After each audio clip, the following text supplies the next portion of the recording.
Mumeze neza abantu banjye, nimba Jojo ugarutse hano kugira ngo tuganire ku mahirwe aba yagiye asohoka umunsi ku munsi. Kuri YouTube channel tubagezaho amahirwe ajyanye n'akazi ndetse n'amashuri, haba kuri scholarship ndetse n'ubundi buryo bw'ubufasha butandukanye. Tubasobanurira ayo mahirwe uburyo aba ateyemo, ibisabwa kugira ngo ayo mahirwe ugeragezemo ndetse n'uburyo wakikoreramo application. Niyo mpamvu rero mu gihe uri kudukurikirana tugomba guhagarara kubera ko hari byinshi cyane uba wibujije nko kumenya ngo ni ibiki bisabwa cyangwa nakora application mu buhe buryo.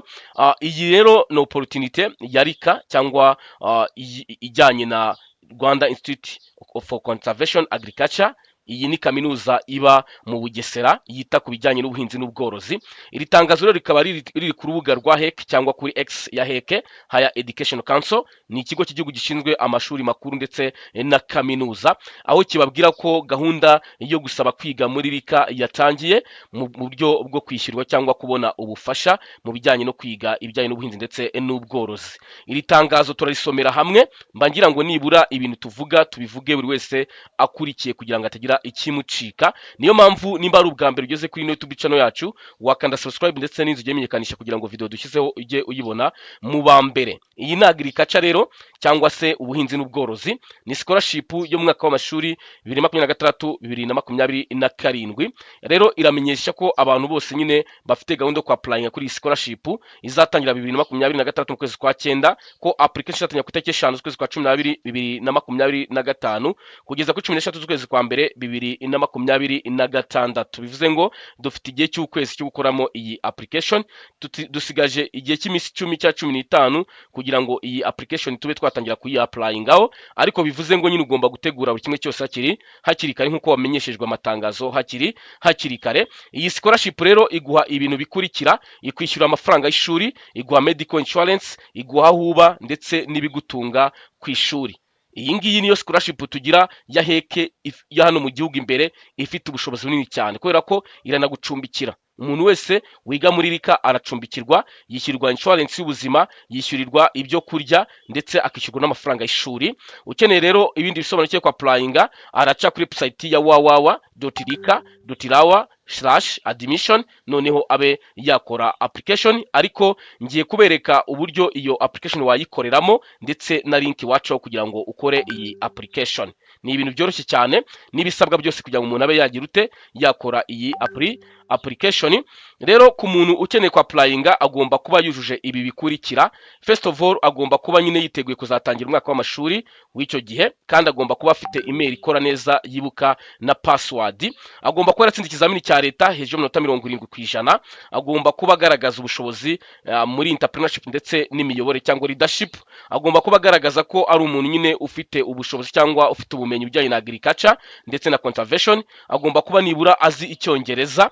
Abantu bagomba gusaba aya masomo agomba kuba barize amasomo akurikira muri segonderi. Agomba kuba barize MPG Math Physics and Geography, PCM Physics Chemistry and Math, MEG Math Economics and Geography, MCE Mathematics Computer Science and Economics, MPC Mathematics Physics and Computer Science, MCB Mathematics Chemistry and Biology, PCB Physics Chemistry and Biology, Animal Health, Food Processing, Agriculture, Forestry and Water and irrigation. Ni bigomba kuwarize kugira ngo ube wakapplyinga kuri aya mahirwe.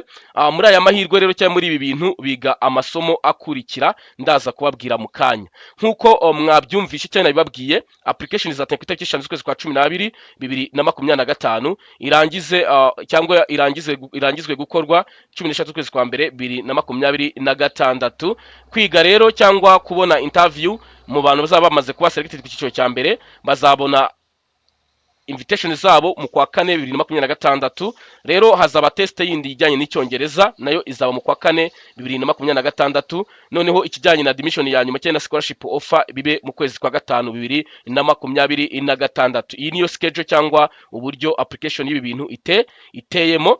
Nkuko nababwiye rero ngiye kubereka nyine ni ayahe masomo yigwa muri iyi kaminuza kugira ngo bize kutworohera. Iyi ni brochure cyangwa document igaragaza ibijyanye na RICA yose. Ku muntu rero ugiye kuba asaba kwiga muri RICA agomba kumenya ko abagiye kwiga Bachelor Degree of Science Degree in Conservation muri Agriculture, rero ushobora gusaba mu masomo akurikira muri animal production, muri crop production, muri irrigation and mechanization no muri food processing. Aya niyo masomo yigwa muri rika. Rero iyi rika ikaba iherereye mu murenge wa Rweru muri Bugesera. Hano rero uca ku muhanda Kagasa Rweru werekeza nyine mu murenge wa Rweru. Kaminuza nk'uko muyibona yubatse ahantu heza cyane ku kiyaga cya Rweru. Rero kaminuza nuko iteye. Aya ni amafoto nyine babereka uburyo structure ya kaminuza ihagaze. Rero mukaba mucumbikirwa mu kigo cy'ishuri, munagaburirwa mu kigo cy'ishuri. Nta mwana urenga ikigo cy'ishuri, byose bibera mu kigo cy'ishuri. Uramutse ukeneye ubusobanuro bwinshi wasura website yabo www.rika.rawa cyangwa se ukajya kuri Instagram yabo kuri Rika @Rika Rwanda cyangwa se kuri Twitter @Rika Rwanda cyangwa se kusa kuri Facebook kuri Rika Education.Rwanda cyangwa ukabandikira kuri mail admission@rika.rwa.